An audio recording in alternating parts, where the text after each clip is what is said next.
আল্লাহর হাবিব সিদ্দিক আকবর রাদিয়াল্লাহু তাআলা হাতটা ধরবে, হাতটা ধরে মিজানের পাল্লার মধ্যে উঠিয়ে দিবেন। এই সময় আবু বকর সিদ্দিক রাদিয়াল্লাহু তাআলা কেঁদে কেঁদে বলবেন, ও আল্লাহর হাবিব, আমি তো আমার শেষ জীবনে ইসলাম ধর্ম গ্রহণ করলাম, জীবনের বেশিরভাগ সময়টা তো আমি কুফরি হালাতে কাটাইলাম, আজকের দিনে আমি কেমনে আল্লাহর সামনে দাঁড়িয়ে যাই? আল্লাহর হাবিব বলবেন, আজকের দিনে আল্লাহকে ঠান্ডা করার জন্য একমাত্র তুমি আবু বকর সিদ্দিক। বলেন আল্লাহু আকবার। আবু বকর সিদ্দিক সামনের দিকে অগ্রসর হইয়া তার নবীকে বড় করবেন।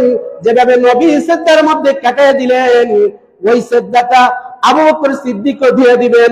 যখন এই সিজদা দিয়ে দিবেন, ওই সিজদার বিনিময়ে আল্লাহ তাআলা খুশি হইয়া তার বিচার কার্য শেষ। বলেন আল্লাহু আকবার।